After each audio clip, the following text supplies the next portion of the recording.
Out here in the Arizona sun, names don't mean much, but secrets can get you buried. I'm Caleb Stone, and I thought I was a ghost until I found a woman with a derringer and a ledger that could burn the West to the ground. Stick around, because this trail only leads to blood or glory. Welcome to our sanctuary of Western tales, where we explore outlaws, rugged romance, and the unbreakable bond of family in the wild frontier. A man isn't defined by his past, but by the fire he's willing to walk through for the truth. If you've got the grit, saddle up by hitting like and subscribe. Join our posse in the comments below. The Arizona sun wasn't just a light in the sky. It was an impartial executioner. By midday, it had turned the sky into a sheet of white-hot brass, hammering down on the red rocks until the air itself shimmered like a fever dream. I sat atop midnight, my black gelding, half hidden in the shadow of a weathered sandstone cathedral, watching the dust cloud rise from the valley floor. 6 wagons, heavy laden, creaking like the bones of a dying giant. They were Patterson's wagons, headed north from Yuma toward the mining camps of Copper Ridge. Officially, they were hauling flour, coffee, and salted pork. Unofficially, I had a hunch they were carrying the kind of cargo that invited a hangman's noose. That was why I was here, a shadow in a worn duster, playing the part of a drifting scout while a silver U.S. Marshal star burned a hole in my pocket. A secret weight I wasn't sure I wanted to carry anymore. I adjusted the brim of my Stetson, feeling the grit of the Sonoran desert between my teeth. My gaze drifted to the tail end of the train, wagon number 6. It had been bothering me for 3 days. The mules were fine enough, stout, stubborn beasts, but the driver was wrong. He sat too low on the bench, his shoulders hunched in a way that suggested he was trying to fold himself into the wood. He didn't holler at the team like the other skinners. He didn't spit tobacco or pass the whiskey jug when they halted at night. He was a ghost among men who prided themselves on being loud, crude, and visible. "Steady, Midnight," I whispered, patting the gelding's neck. The horse shifted, his coat damp with sweat. He smelled the change in the air before I did. The silence of the desert is never truly silent, but it changed. The cicadas stopped their rhythmic buzzing.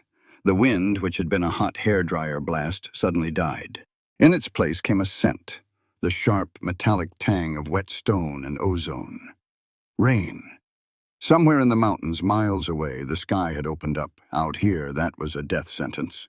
"Move it, you sons of goats!" Patterson's voice drifted up the ridge, cracked and frantic.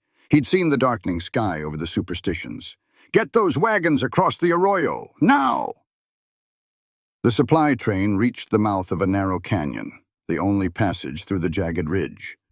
At the bottom sat a dry wash, a sandy, innocent-looking riverbed that hadn't seen a drop of water in months. I spurred Midnight down the slope. "Patterson, hold the line," I yelled, but the wind took my voice and tore it to shreds. The first 5 wagons thundered across the wash, the drivers lashing their teams into a panicked gallop. But wagon 6 was lagging. One of the lead mules had caught a stone or a fright, and it was braying, front legs locked in the sand. Then I heard it. A sound like a freight train coming through a tunnel. A low, guttural roar that vibrated in my marrow, flash flood.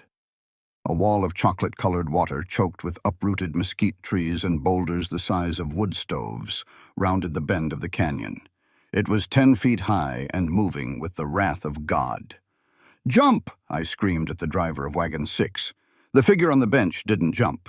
She was struggling with the brake lever, her small hands white-knuckled against the iron.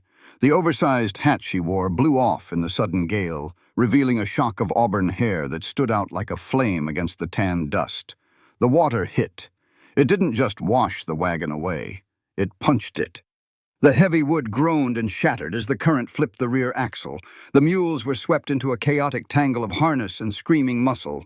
The woman disappeared beneath the churning brown foam. I didn't think. Thinking gets you killed in the territory. I pushed midnight to the edge of the crumbling bank and threw myself into the cold, violent sludge. The water was like ice, a shocking contrast to the desert heat. It lunged at me, trying to pull my boots into the silt. I grabbed a floating crate, stamped with a B that I recognized with a jolt of dread, and lunged toward where I'd last seen the auburn hair. There. A hand gripped a piece of the shattered sideboard. I reached out, my fingers catching the rough fabric of a calico sleeve. With a grunt that tore at my lungs, I hauled her toward me. She was dead weight, her eyes closed, her face a mask of pale terror. We were being swept down canyon, tossed like dice in a tin cup. "Hold on," I barked, though she couldn't hear me. I managed to wedge my boot against a submerged boulder. The impact sends a jolt of agony up my leg. But it stopped our momentum long enough for me to scramble toward a muddy shelf on the canyon wall. I dragged her up, slipping and sliding until we were clear of the rising torrent. I collapsed onto the red mud, my chest heaving, the world spinning in shades of rust and gray. Beside me, the woman coughed, a ragged, wet sound. She rolled onto her side, heaving up canyon water, her body shaking with violent tremors. "You're all right," I wheezed, reaching out to steady her. "You're safe now." The moment my hand touched her shoulder, the damsel vanished. With a speed that blurred my vision, she rolled away, reaching into the sodden folds of her dress. Before I could draw a breath, I found myself staring down the twin black eyes of a Remington Derringer. Her hand was shaking, yes, but the aim was dead on at my heart. Her auburn hair was plastered to her face, her calico dress ruined. But her eyes, God, her eyes were like polished turquoise, hard and burning with a fierce, desperate light. "Don't," she rasped, her voice a jagged edge of glass. "Don't you come another inch closer, mister." I raised my hands slowly, palms open. The cold mud was already starting to bake onto my skin in the returning sun. "I just pulled you out of the river, lady. If I wanted you dead, I'd have let the canyon have you." "Maybe I'd prefer the canyon," she snapped. She shifted her grip on the small pistol.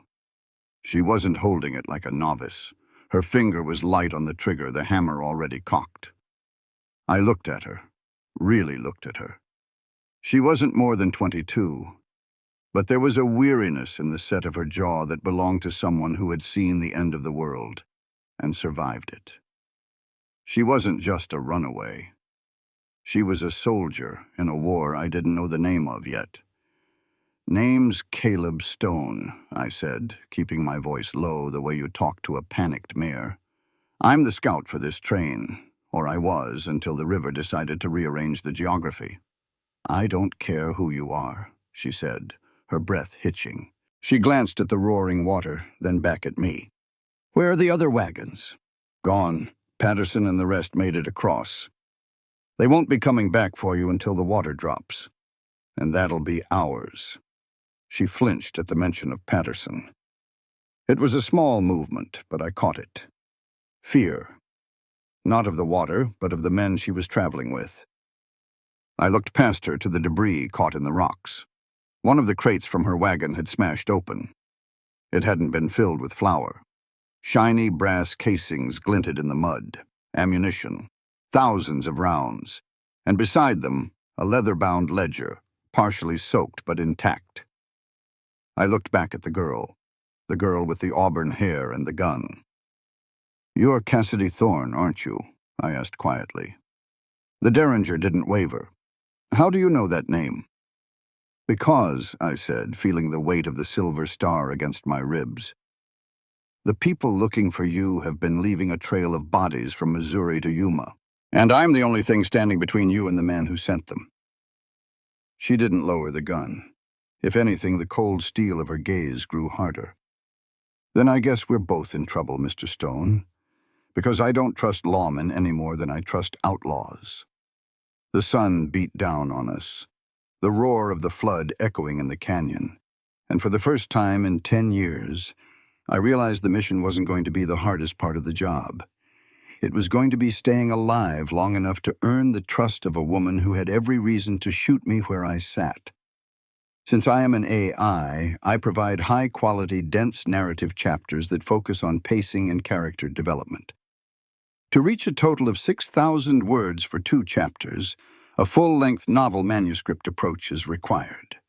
The roar of the flash flood had receded into a rhythmic, muddy churn, leaving the canyon smelling of wet silt and broken timber. The sun, once our enemy, was now our only source of warmth as we sat on a ledge of slick rock, drying out like 2 lizards.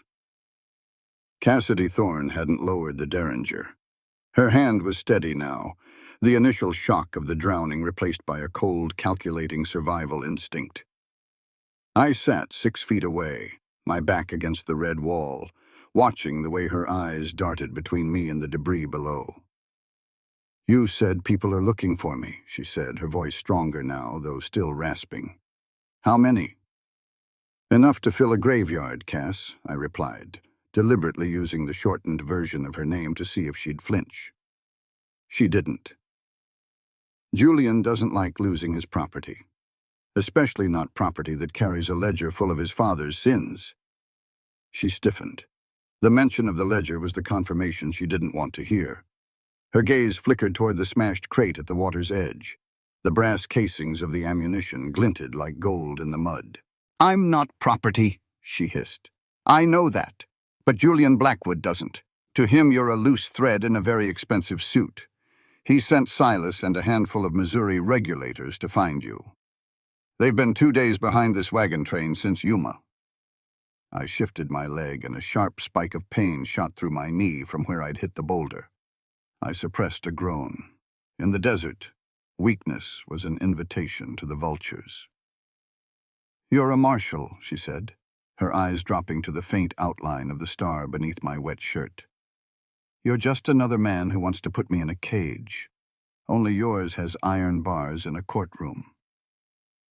"I was sent to bring a witness back to Missouri, yes," I said, meeting her turquoise stare. "But I've seen what the Blackwoods do to witnesses before they ever reach a judge.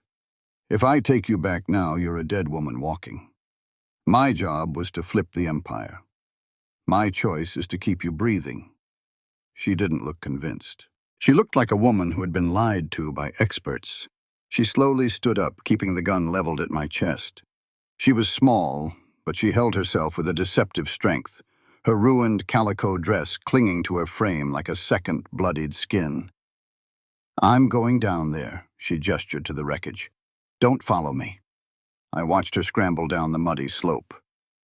She moved with a surprising grace for someone who had just nearly drowned. I didn't follow, but I kept my hand near my Colt .45. The desert was quiet, but the silence was a lie. She reached the smashed crate.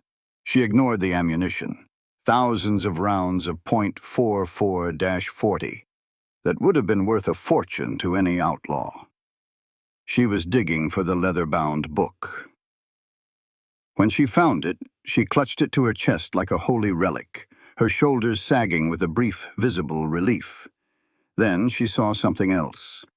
A heavy wooden beam from the wagon had pinned a smaller box against the rocks. She tried to heave it, her boots slipping in the muck.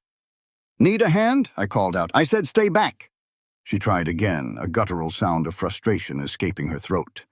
The beam didn't budge. Finally, she looked up at me, her pride warring with her necessity. Necessity won. I climbed down, my knees screaming with every step. I stood on the other side of the beam. "On 3, I said. We lifted together. The wood was waterlogged and weighed a ton, but we heaved it aside. Cassidy reached into the muck and pulled out a small, ornate cedar chest.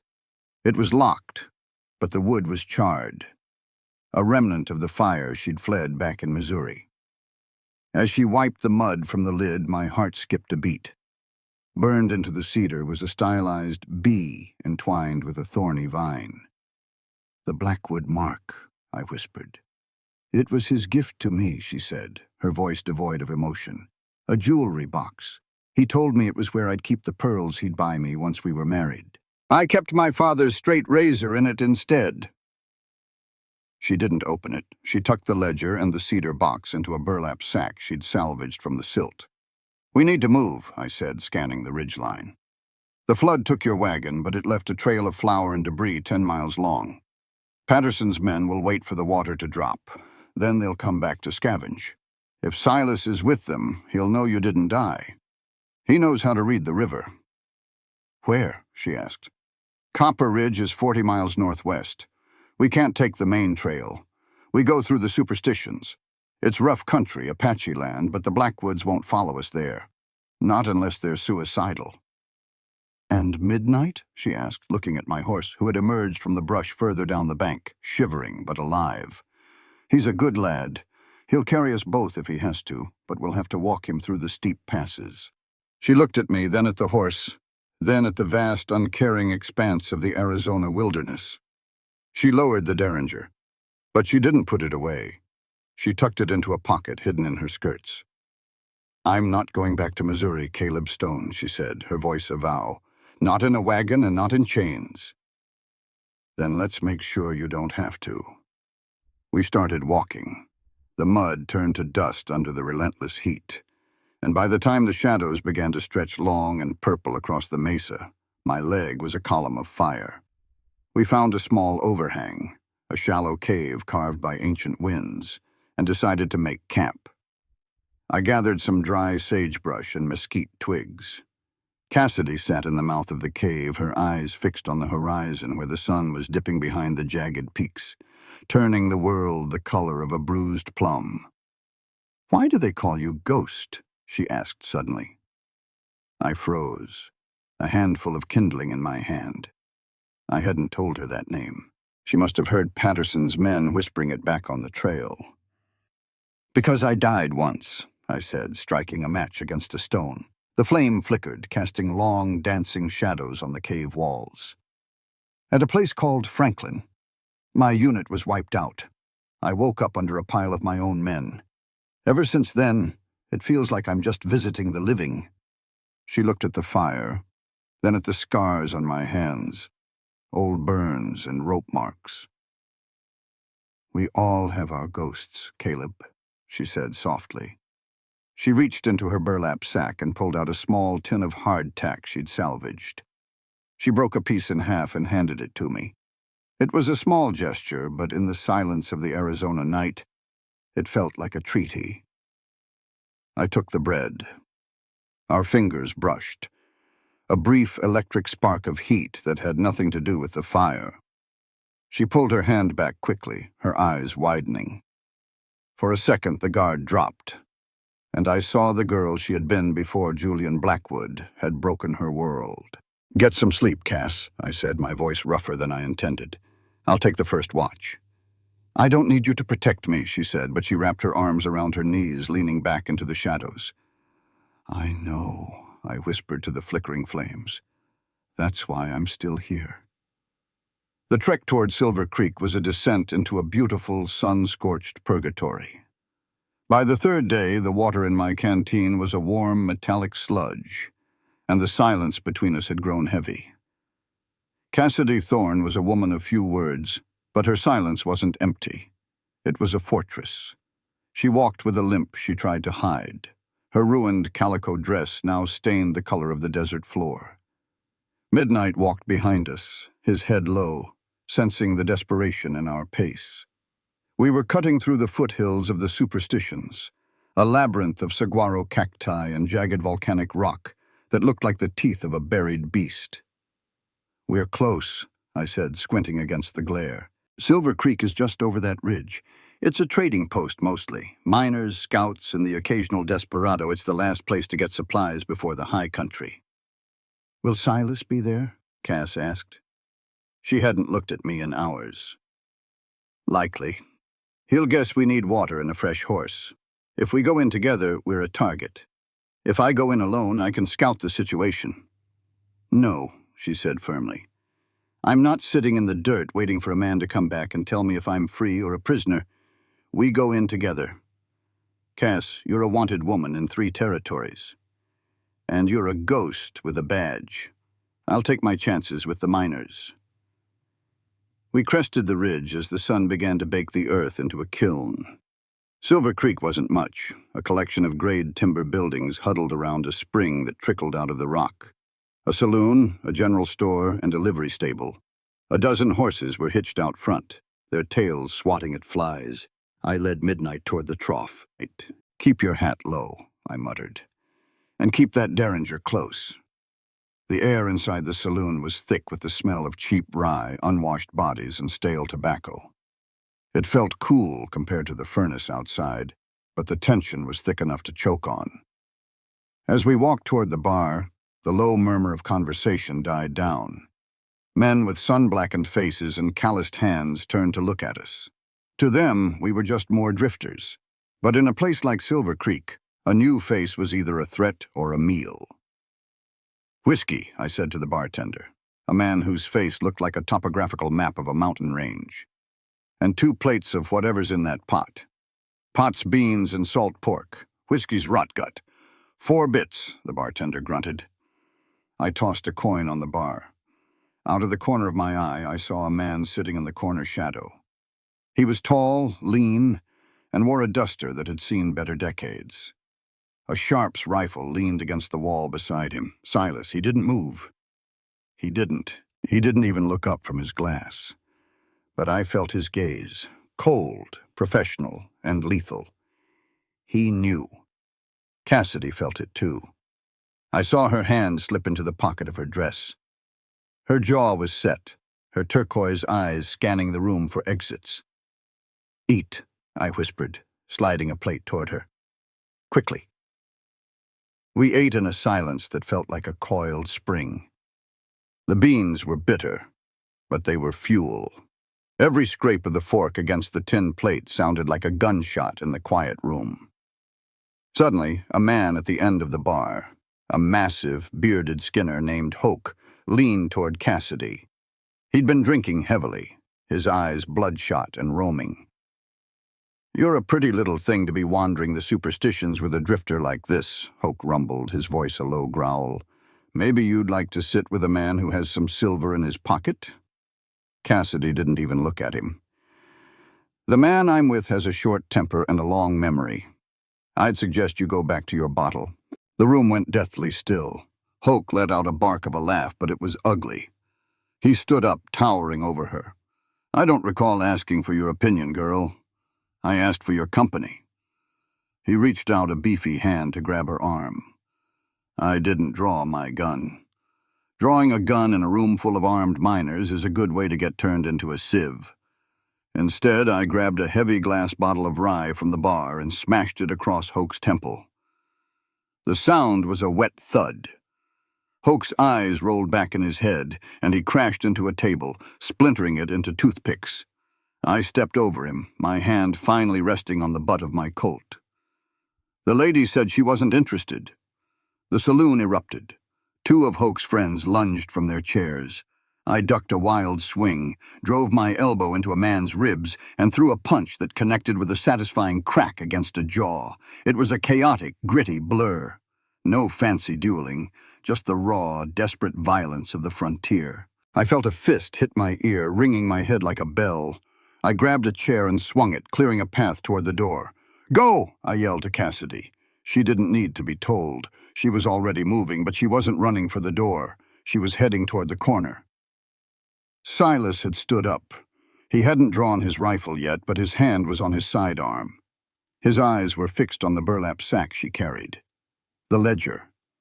Cassidy didn't flinch. As I fought off the last of Hoke's friends, she pulled the derringer and fired. The small gun barked, a sharp, high-pitched crack. The bullet hit the wall an inch from Silas's head, showering him with splinters. It was a warning shot, a statement of intent. Silas froze. In that half-second of hesitation, Cassidy bolted past him and out the swing doors. I threw a final punch, sent a miner reeling into the bar, and dove out after her. "Midnight!" I whistled. The horse was already circling, sensing the chaos. I grabbed the pommel, swung up, and reached down for Cassidy. I hauled her up behind me, her arms locking around my waist, her heart hammering against my back like a trapped bird. "Ha!" I kicked Midnight into a gallop. We flew out of Silver Creek, a hail of lead whistling over our heads as Hoke's friends found their feet and their revolvers. We didn't stop until the trading post was a speck of dust in the rear view. We pushed the horse into the rocky canyons, finding a hidden wash where the trail disappeared into the stone. Only then did I pull Midnight to a halt. I dismounted, my ear bleeding and my knuckles raw. Cassidy slid off the horse, her face flushed, her chest heaving. She looked at me, and for the first time she didn't look afraid. She looked exhilarated. "You missed him," I said, leaning against a saguaro to catch my breath.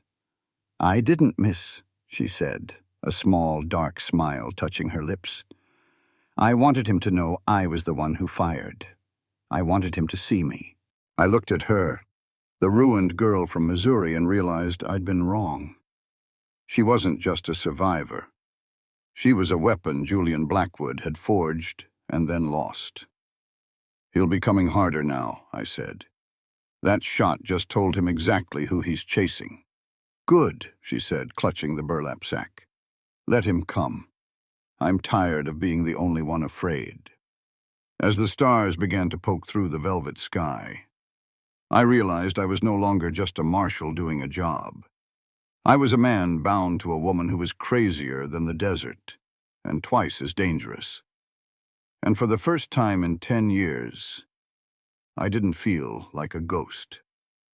I felt alive. As we continue the journey of Caleb and Cassidy, the narrative shifts into the deep wilderness of the Superstition Mountains. In these chapters, the slow burn romance intensifies as their survival depends entirely on mutual trust, and the first major betrayal, the Judas kiss, upends their world.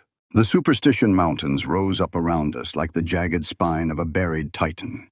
Here, the red rock of the lower desert gave way to volcanic black stone and twisted ancient junipers that clung to the cliffs with skeletal roots.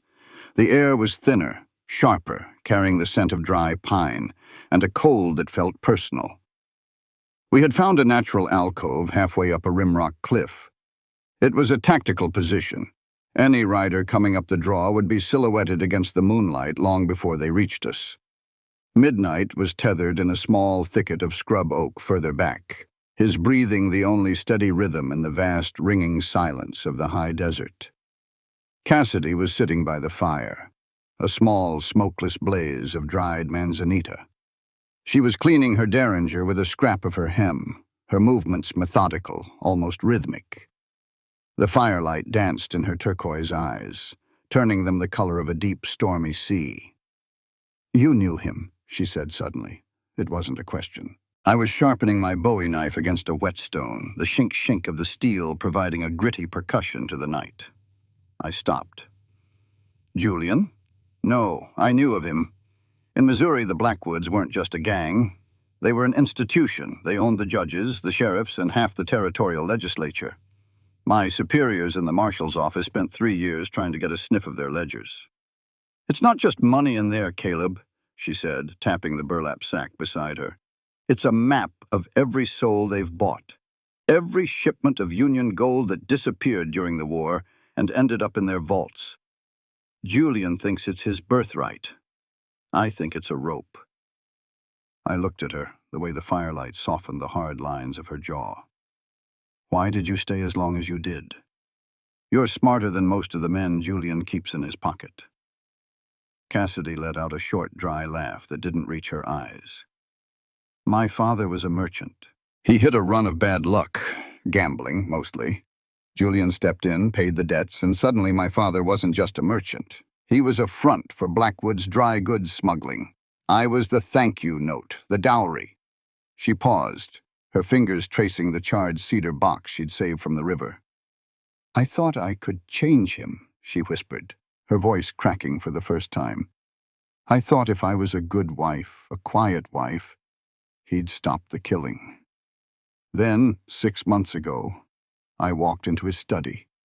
He was standing over a man, a federal judge named Grayson. Julian was laughing while he did it. He didn't just kill him, he made a game of it. I felt a cold stone settle in my gut. Judge Grayson had been my mentor. He was the one who had pinned the star on my chest. "I took the ledger that night," she continued. I burned the house down and ran. I've been running through boarding houses, supply trains, and stagecoaches ever since. I don't care about the gold, Caleb. I want to see him hang. I want to be the one who kicks the chair out from under him. I put down the knife and moved closer to the fire. The space between us felt charged, a tension that had nothing to do with the outlaws on our trail. "You're not a witness anymore, Cass," I said softly. "You're a warrior. Grayson would have been proud to know you're the one holding the evidence." She looked up at me, her eyes shimmering with unshed tears. "Why are you helping me, truly? You could have taken the book and left me at Silver Creek. You'd have your promotion and you wouldn't have a bounty on your head." "I told you," I said, my voice dropping to a rasp. "I died at Franklin. I've spent 10 years walking through a world that didn't feel real. But these last few days, looking at you, fighting for you, I don't feel like a ghost anymore. I feel like a man who finally found something worth holding on to." I reached out, my hand hovering near hers. For a moment, she didn't pull away. Then, slowly, she slid her hand into mine. Her skin was rough from the trail, calloused and scarred, but it was the warmest thing I'd ever touched. She leaned in, her breath smelling of cedar smoke and desperation. I tasted the salt of her tears before our lips met. It wasn't a soft kiss. It was a collision, a desperate, hungry claim for life in a land that wanted us dead. When we broke apart, the desert silence felt louder than before. She rested her forehead against mine, her eyes closed. "If we don't make it to Copper Ridge," she whispered. "We'll make it," I vowed. "I'm a ghost, remember? I'm hard to kill." But as I looked out into the darkness, toward the flickering lights of a distant campfire on the valley floor, I knew I was lying. For the first time in a decade, I had everything to lose. The morning broke in shades of bruised purple and gold. We moved with the dawn, pushing midnight through a narrow switchback that bled into a massive box canyon known as Devil's Throat. I was uneasy. The air was too still. No hawks circling, no lizards skittering over the rocks. Even Midnight was tossing his head, his ears pinned back. "We need to find Patterson's main camp," I said, squinting through my spyglass. "If we're going to get fresh supplies and clear the mountains, we need to know where the rest of the wagons are." "They're our cover." We found them 3 hours later. The wagons were circled in the center of the canyon floor, near a seasonal spring. It looked peaceful, smoke rising from a central fire, men tending to the mules. Patterson stood by the lead wagon, his gray beard wild in the wind. "Caleb, Stone!" Patterson hollered, waving his hat as we rode down the scree slope. "Praise the Lord! We thought the river took you both." I dismounted, my hand never straying far from my holster. "The river tried, Patterson, but we're hard to drown." Cassidy stayed on the horse, her eyes narrowed. She didn't trust the welcome. Neither did I, but we were out of water and midnight was flagging. Patterson approached, his face a mask of weary relief. "We lost half the flour, but we saved the whiskey. Come, sit. We've got salt pork on the fire and enough coffee to wake the dead." He led us toward the center of the circle. The other drivers, men I'd shared tobacco with for weeks, greeted us with nods, but there was a strange stiffness in their movements. They didn't look us in the eye. "Where's your scout, Patterson?" I asked, scanning the perimeter. "Where's Silas?" "Silas? Haven't seen him since the flood," Patterson said, pouring a cup of coffee. "He likely turned back for Yuma. He's a lone wolf, that one." He handed the cup to me. I took a sip. It was hot, bitter, and tasted of chicory. "Something's wrong," Cass whispered, leaning down from the saddle. Before I could respond, Patterson did something strange. He reached out and grabbed my hand, not in a handshake, but a grip of iron. His eyes were wet, filled with a sudden devastating guilt. "I'm sorry, Caleb," he whispered. "They have my girls. Julian, he sent word. If I didn't give him the girl and the book, he'd send them to me in pieces. Twist, too. The Judas kiss." The world exploded into motion. From beneath the canvas covers of the wagons, a dozen men rose, rifles leveled. These weren't wagon drivers. They were Blackwood regulators, dressed in long black dusters, their faces grim. "Drop the belt, Stone," a voice rang out. A man stepped from behind the lead wagon. He was younger than me, dressed in fine silk and tailored wool that looked absurd in the dust of Arizona. His hair was slicked back, his smile as sharp as a razor. Julian Blackwood. "Hello, Cassidy," Julian said, his voice a smooth, terrifying purr. "You've led me on quite a chase, and you've brought a marshal with you. How theatrical." I reached for my Colt, but the click of a dozen hammers cocking stopped me cold. A rifle barrel was pressed against the back of my skull. "Don't do it, Ghost," Julian mocked. "I'd hate to ruin such a pretty sunset with your brains." Cassidy was pulled from the saddle. She fought like a mountain cat, kicking and biting, but two large men pinned her arms.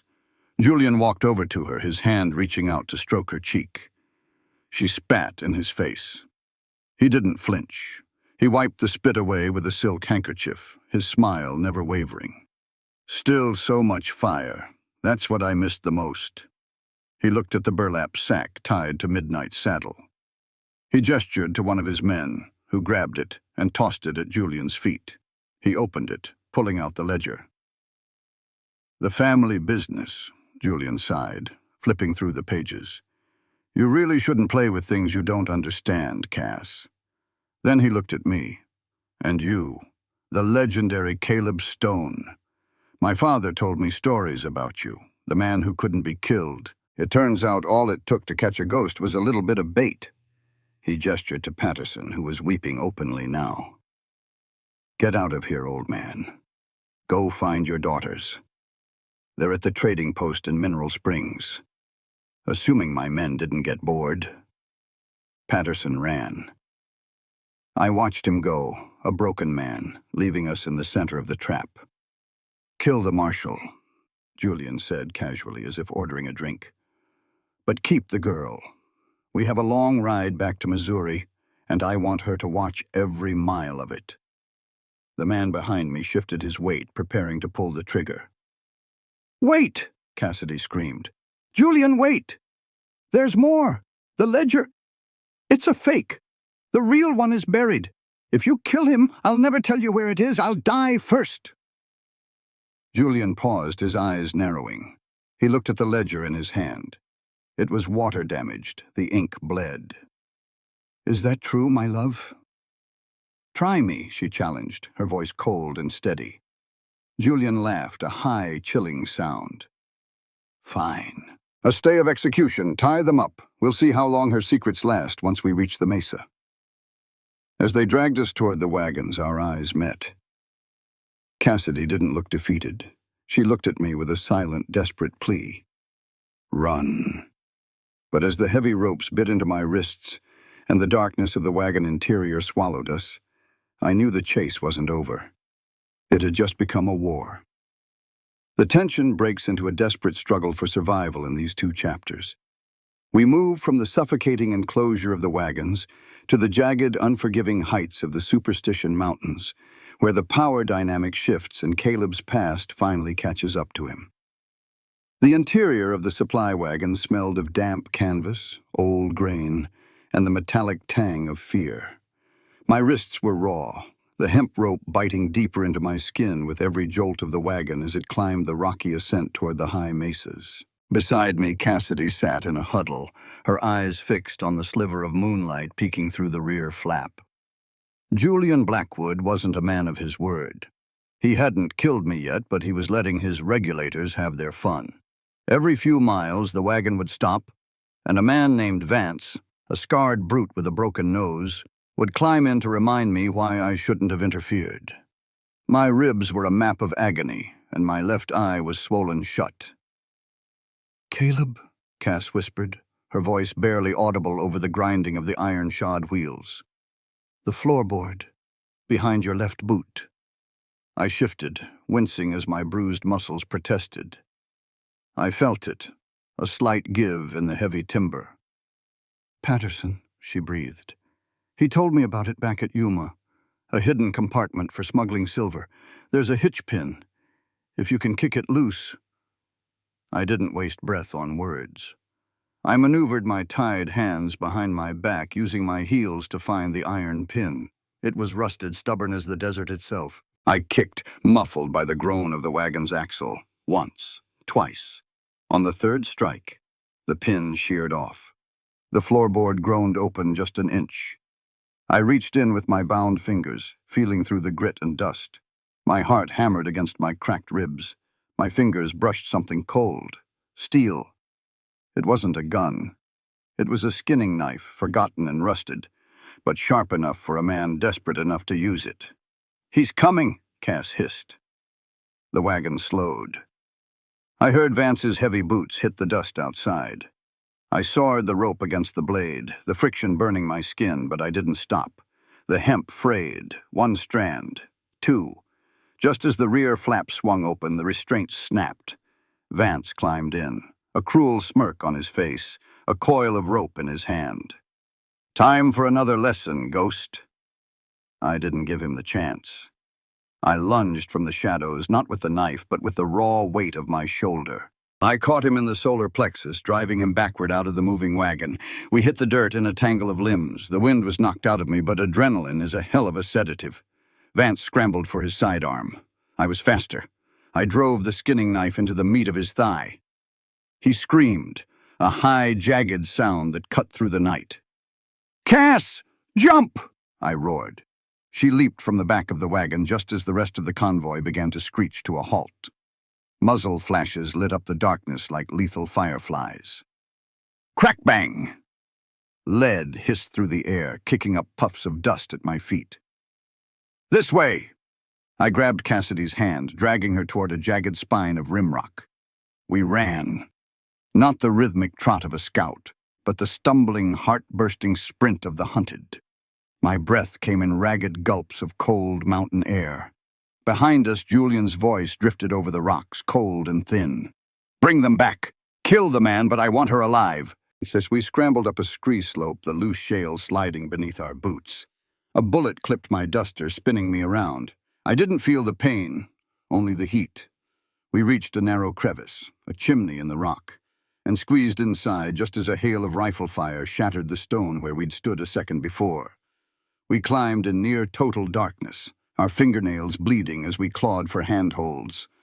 We emerged onto a high, windswept mesa, the world dropping away into a sea of silver shadows. "Caleb, you're hit!" Cass gasped, pointing to my shoulder. I looked down. My shirt was soaked, a dark, spreading stain blooming under the moonlight. The adrenaline was fading, replaced by a cold, sickening throb. The world tilted. "I'm fine," I lied, my knees buckling. She caught me, her small frame straining under my weight. She lowered me into the shelter of a twisted juniper tree. The wind howled across the mesa, a lonely mourning sound. "You're a terrible liar, Caleb Stone," she whispered. She didn't panic. She moved with a grim efficiency I'd only seen in battlefield surgeons. She tore a strip from her petticoat, the last clean fabric she had, and used it to staunch the wound. Then she did something that stopped my heart. She pulled a small vial of whiskey from her pocket, the one she'd swiped from the bar at Silver Creek, and poured it directly into the wound. I screamed into my sleeve, the fire searing through my nerves. "Hold on to me," she commanded, her face inches from mine. "Look at me, Caleb. Don't look at the dark. Look at me."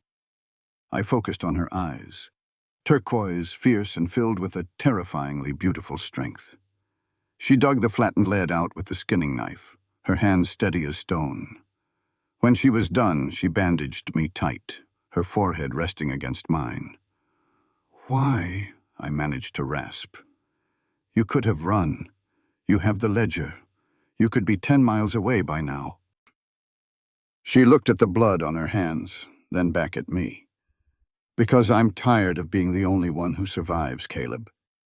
I'm tired of leaving people behind in the dark." We sat there as the moon began to sink, two broken things clinging to each other on a high rock in the middle of nowhere. For the first time, the ghost felt the cold. And for the first time, he didn't want to go back to the shadows.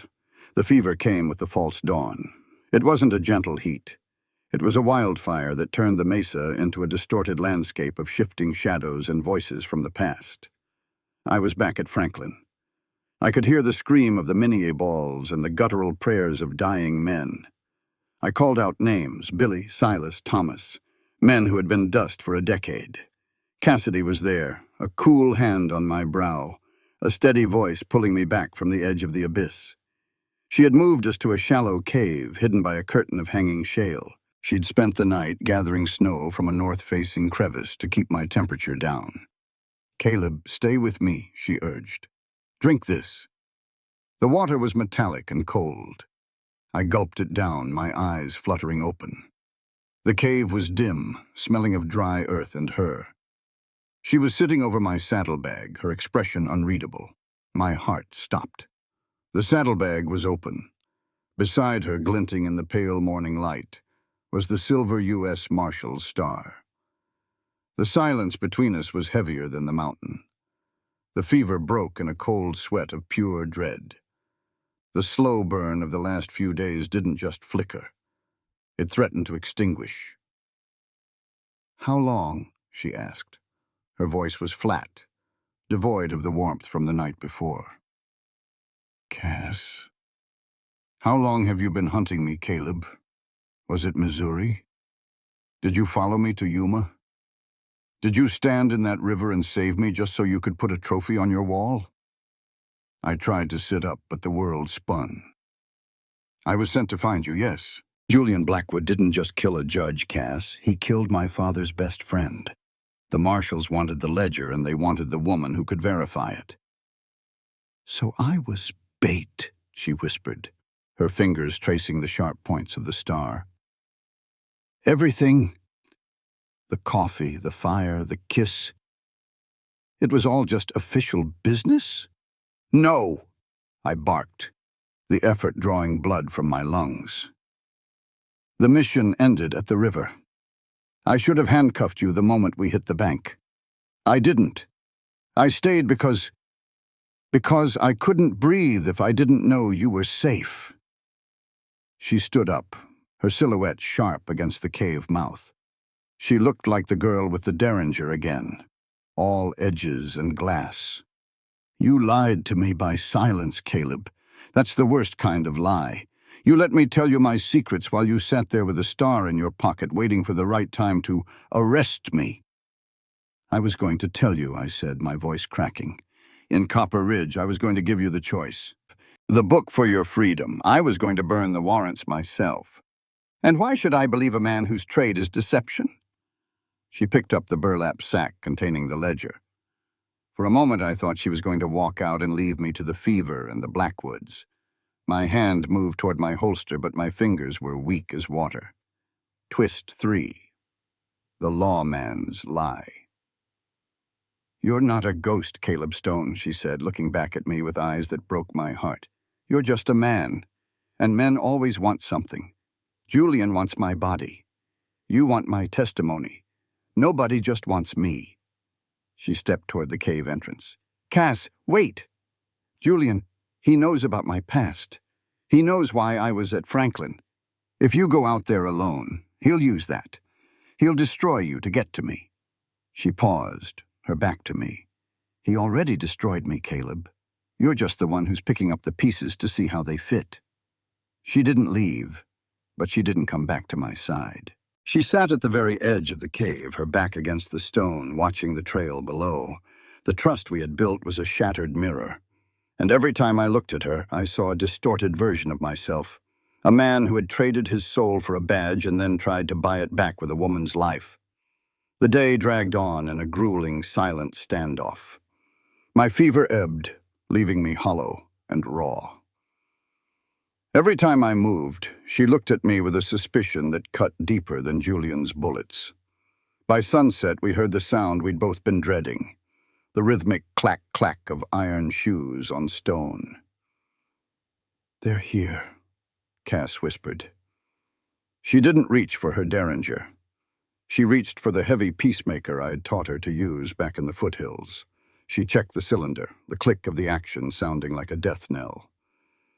"If they come in here," I said, struggling to my feet, leaning heavily on my Winchester. You go through the rear fissure. Don't look back. I'm not running anymore, Caleb, she said, her voice finally regaining that steel. And I'm not doing it for your badge. I'm doing it for the girl who died in that river. As the first shadow of a rider fell across the cave entrance, I realized the romance wasn't dead, but it had been forged into something colder, harder. We weren't lovers anymore. We were two ghosts haunted by each other, waiting for the storm to break. The ghost of Missouri, where the internal tension between Caleb and Cassidy meets the external threat of Copper Ridge. The world of the Western is built on these moments, the silence before the storm, and the ghosts of the past finally taking physical form. The descent into the valley of Copper Ridge was like stepping into the mouth of a furnace that had long since burned out, leaving only the cold ash behind. The trail was a narrow ribbon of shale and dust that clung to the side of the mountain, winding downward until the town appeared, a cluster of sun-bleached timber and rusted corrugated iron, huddled against the base of a jagged, copper-veined cliff. But something was wrong. Copper Ridge was a mining town. It should have been alive with the rhythmic thud-thud of stamps, the braying of mules, and the raucous shouting of men who had found a glimmer of hope in the dirt. Instead, it was silent. Dead silent. "Stay back," I whispered to Cassidy, my hand tightening on the reins of midnight. The horse's ears were pinned, his nostrils flaring as he caught the scent of wood smoke and something sharper, the metallic tang of gun oil. Cassidy didn't argue. The ice between us from the night before hadn't melted, but it had hardened into a functional alliance. She sat behind me, her arms wrapped around my waist, but her grip was stiff, a reminder of the silver star that now sat at the bottom of my saddlebag. She carried the heavy peacemaker I'd given her across her lap, her finger resting near the trigger guard. We reached the edge of the main street.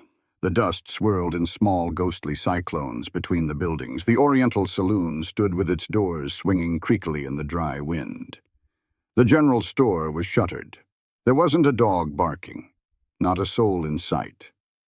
"Where is everyone?" Cass hissed. "Hiding. Or worse," I muttered. We passed the sheriff's office. The door had been kicked off its hinges. Inside, I could see overturned desks and scattered papers. No sheriff, no law. Just the wind. "Caleb," Cass pointed toward the end of the street. At the far end, in front of the Copper Ridge Bank, a lone figure sat in a high-backed chair in the middle of the dusty road. He was dressed in a suit of charcoal wool that looked untouched by the desert. He was sipping from a crystal glass, a bottle of expensive bourbon sitting on a small side table next to him. Julian Blackwood. Behind him, lining the rooftops and the balconies of the hotel, were his men. A dozen rifles, all leveled at us. Silas was among them, his long Sharps rifle resting on a porch railing, his pale eyes tracking my heart. "Welcome to your funeral, Caleb Stone," Julian called out, his voice smooth and clear, carrying easily in the thin mountain air. "And welcome home, Cassidy. You've had quite a walk." I pulled Midnight to a halt 50 yards away. I could feel Cassidy's heart hammering against my back. But she didn't tremble. She was like a coiled spring. "The town, Julian?" I shouted back. "A bit excessive for one woman and a broken-down scout, isn't it?" Julian laughed, a sharp barking sound. He stood up, smoothing his vest. "I like an audience, and I like to ensure that when I kill a legend, there are no witnesses left to tell a different version of the story. The miners are in the church. My men have the doors barred. Whether they come out or not depends entirely on how quickly you give me what I want." He stepped forward, his boots clicking on the hard-packed dirt. "But before we get to the ledger, I think it's time we cleared the air. Cassidy deserves to know who she's been sleeping next to." I felt the blood drain from my face. My wound throbbed, a rhythmic reminder of my mortality. "You told her about Franklin, I assume?" Julian sneered. The ghost who survived the massacre? Did he tell you why he survived, Cassidy? Cassidy shifted behind me. He said he woke up under his men. He woke up because he was the one who led them into the canyon, Julian roared, his face twisting into a mask of cruel delight. He wasn't a hero. He was a scout who took a bribe. My father paid him $500 in Union gold to lead that column into a Blackwood ambush. He didn't survive by luck. He survived because he was on the payroll. The world tilted. The silence of Copper Ridge became a roar in my ears. Twist 4, the ghost of Missouri. I felt Cassidy's grip on my waist slacken. She slid off the back of the horse, her boots hitting the dust with a heavy thud. I turned to look at her, my mouth dry. "Caleb?" she whispered. The turquoise in her eyes was gone, replaced by a cold black void of betrayal. "Cass, it wasn't like that," I rasped. "My father's ledger," Julian continued, enjoying the spectacle. "It doesn't just have judges in it. It has Caleb Stone's name on page 42. For services rendered at Franklin. He's been running from that debt for 10 years. The marshals didn't send him to save you, Cassidy. They sent him because they found out he was a traitor, and they told him he could buy his life with your head." I looked at Julian, then back at Cass. The lie was so close to the truth that it felt like a physical weight crushing my chest. I had been paid. I had taken the money to save my younger brother's life from a Blackwood noose. I had led them into the canyon thinking it was a parley, not a slaughter. My brother had died anyway, and I had spent a decade trying to wash the blood off that gold. "Is it true?" Cass asked. She was holding the peacemaker now, but it wasn't pointed at Julian. It was pointed at the ground between us. "I took the money," I said, my voice barely a ghost of itself. "But I didn't know they'd kill them all. I didn't know—" "You took the money," she repeated. The words were flat, final. The man who talked to me about redemption and choosing to be better. He was a paid murderer. "Cassidy, I've spent every day since then trying to—" "Shut up, Caleb." She turned her gaze to Julian. "You want the book? You want me?" Julian smiled, reaching out a hand. "That's my girl. Walk over here. Leave the murderer to his ghosts." Cassidy looked at me one last time. There was no anger left in her eyes, only a profound, devastating disappointment. It hurt worse than any bullet Silas could fire. She began to walk down the center of the street, the burlap sack clutched in her left hand, the revolver in her right. "Cass, don't!" I stepped out of the saddle, my leg buckling. "Stay back, Stone!" Julian barked. Silas shifted his rifle, the barrel glinting. Cassidy stopped 10 feet from Julian. The wind picked up, swirling a thick veil of red dust between them. In the distance, the sky was turning a sickly, bruised orange. A haboob, a massive wall of sand, was screaming toward the town from the southern flats. "The book," Julian demanded, his eyes hungry. Cassidy reached into the sack, but she didn't pull out the ledger. She pulled out the charred cedar box, the one Julian had given her. "You told me this was for pearls, Julian," she said, her voice rising above the wind. "But there's only one thing in here that belongs to you." She flipped the lid. Inside wasn't a razor. It was a bundle of dynamite, short-fused and ready. Julian's eyes widened. "You crazy?" "I'm not crazy," she said, her voice a calm, lethal caress. "I'm a thorn, and thorns draw blood." She didn't light it. Not yet. She stood there, a tiny figure against a town full of gunmen, holding the destruction of them all in her hands. At that moment, the dust storm hit Copper Ridge like a solid wall. The sun vanished. The world turned orange, then black. The wind roared with the sound of 1,000 screaming demons, tearing the shingles off the roofs and turning the street into a blind, howling chaos. "Now!" I screamed, drawing my Colt as I dove for the cover of a watering trough. The battle for Copper Ridge had begun, but as I fired into the swirling grit, I knew I wasn't fighting for the law or the ledger or even my own life. I was fighting for the one thing a ghost can never have: the chance to be forgiven by the woman who had finally seen his true face. The storm has arrived. The dust of Arizona turns to blood and grit in these final chapters. Here is the conclusion to the scars of Copper Ridge. The world vanished into a screaming wall of orange grit. The haboob didn't just blow into Copper Ridge, it swallowed it whole. The sun was choked out, replaced by a suffocating sepia-toned twilight that smelled of ancient earth and gunpowder. Visibility dropped to 5 feet. Men became ghosts, and ghosts became targets. I hit the dirt behind the heavy oak watering trough just as the first volley of lead chewed into the wood above my head. The sound of the wind was a physical weight, a roar that drowned out the screams of horses and the frantic shouting of Julian's men. "Cassidy!" I roared, but the wind tore the name from my lips. Through the swirling haze, I saw a flicker of movement, a white dress stained red by the dust. Cassidy hadn't run. She was crouched behind a stack of lumber, the heavy peacemaker bucking in her hand. She wasn't just firing, she was hunting. Crack thud! A blackwood regulator tumbled from the balcony of the hotel, his body hitting the street like a sack of grain. I rolled to my left, my Colt .45 barked twice, and a man trying to flank Cassidy slumped into the shadows of the general store.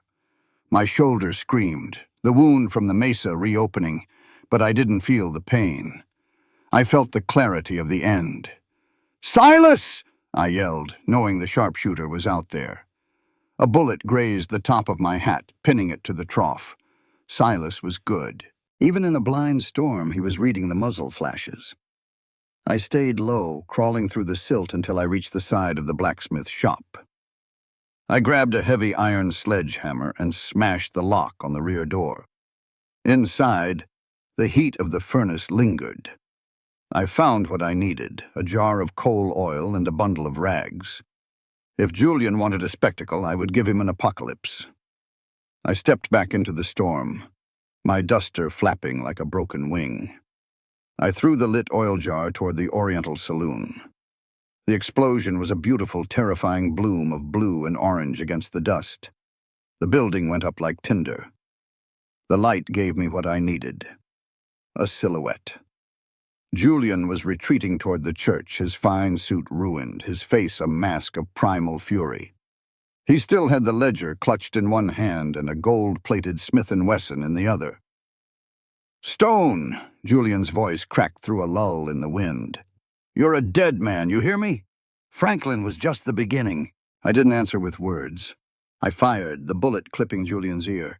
He dived through the church doors, slamming them shut. I ran across the street, lead stitching a path behind my heels. I reached the lumber pile where Cassidy was pinned down. She looked at me, her face caked in dust, her eyes wild and beautiful. "He's in the church," she gasped. "The miners. They're inside." "I know. Give me the dynamite, Cass." "No," she said, her voice like iron. "I'm finishing this. He took my life in Missouri. I'm taking his in Copper Ridge." She didn't wait for my approval. She bolted toward the church, a wraith in the storm. I followed, clearing the porch of 2 gunmen with a flurry of shots that emptied my cylinder. I didn't have time to reload. I swung the empty Colt like a club, felling a 3rd man before he could level his shotgun. We kicked the church doors open. The interior was a cavern of shadows, lit only by the flickering orange glow of the saloon fire outside. 50 miners and their families were huddled in the pews, their eyes wide with terror. Julian stood at the altar, his gun pressed against the head of a young boy. "Drop it!" Julian screamed. "Drop it or the brat dies!" Silas stepped out from behind the organ, his sharps leveled at my chest. Twist 5, the climax. The silence in the church was heavier than the storm outside. I looked at Silas. We were 2 of a kind, men who had sold our souls for different reasons. now standing in a house of God. "Silas," I said, my voice steady, "the Blackwoods are done. The ledger is out there, and the marshals are coming. You want to die for a man who'd step over your corpse to save $1? Silas looked at Julian, then at me. He saw the star I'd pinned back on my chest, not as a badge of authority, but as a target. "The gold's gone, Silas," Cassidy said, stepping forward. She wasn't holding the dynamite anymore. She was holding the charred cedar box open. It was empty. The dynamite was a lie, Julian realized, his voice trembling. In that moment of hesitation, Cassidy didn't fire at Julian. She fired at the massive iron chandelier hanging above the altar. The chain snapped. Julian looked up just as 200 pounds of wrought iron and candles crashed down. He dived out of the way, releasing the boy. I lunged at Silas, tackling him into the pews. We tumbled in the dark, a mess of boots and fists. Julian scrambled for his gun, but Cassidy was faster. She didn't use the peacemaker. She pulled the straight razor from her sleeve, the one she'd kept in the cedar box for months. She didn't kill him. She drove the blade through his hand, pinning his palm to the wooden floor of the altar. "For Judge Grayson," she whispered. I stood over Silas, my knee on his chest, my knife at his throat. He looked up at me and simply closed his eyes. He was done running. The storm outside began to moan its final notes. The dust was settling. The light of the burning saloon spilled through the stained glass windows, casting long, bloody shadows across the floor. Julian Blackwood, the Prince of Missouri, was screaming in the dirt, pinned like an insect to the floor of a town he tried to burn. Cassidy stood over him, her face clean of tears, her spirit finally, irrevocably her own. I looked at her, and she looked at me. The badge sat between us, a silver reminder of all the lies. But as she reached out and took my hand, her fingers trembling but certain, I knew the ghost had finally found a reason to stay. The morning after a haboob is the cleanest air a man can breathe. The dust is gone, washed away by a brief midnight rain that turned the Arizona desert into a garden of damp sage and blooming ocotillo. Copper Ridge was waking up. The miners were out in the street clearing the debris. The Oriental Saloon was a blackened skeleton, but the church stood tall. Julian Blackwood and his remaining men were locked in the town jail, awaiting the circuit judge. Silas had disappeared into the night. I let him go. A man like that carries his own prison. I stood by the livery stable, saddling midnight. My shoulder was stiff, my face a map of bruises, but the fever was gone. I heard the soft crunch of gravel behind me. I didn't have to turn around to know it was her. "The ledger is with the sheriff," Cassidy said. "He's sending it to Yuma under a heavy guard. It's over, Caleb. The Blackwood name is a curse now." I tightened the cinch on the saddle. "And you? What will you do?" "Patterson is going back to Missouri to find his daughters. He offered me a seat on the wagon." She paused, stepping into my line of sight. "But I don't think Missouri has anything left for me." I reached into my pocket and pulled out the silver star. I looked at it for a long time.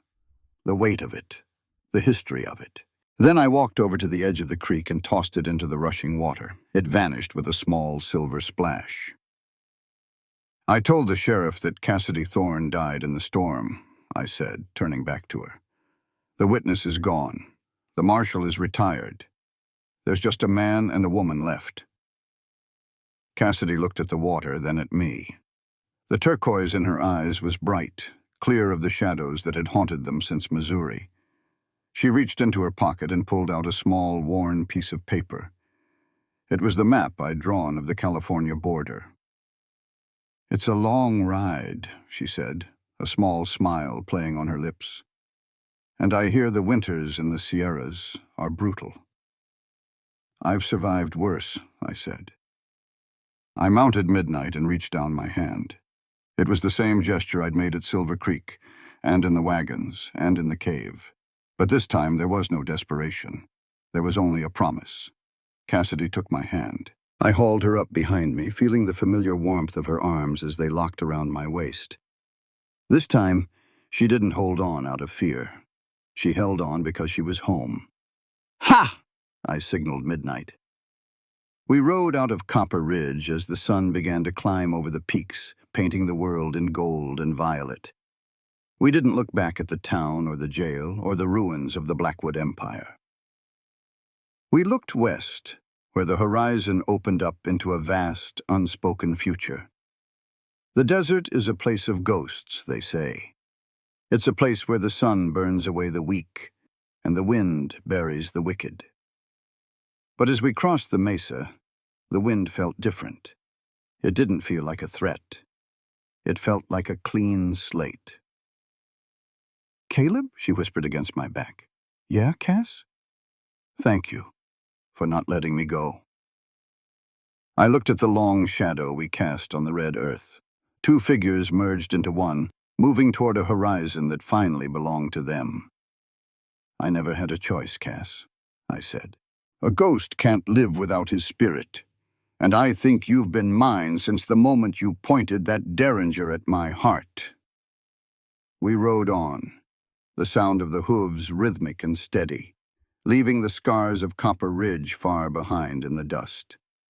The trail was long, the mountains were high, but for the first time in my life, I knew exactly where I was going.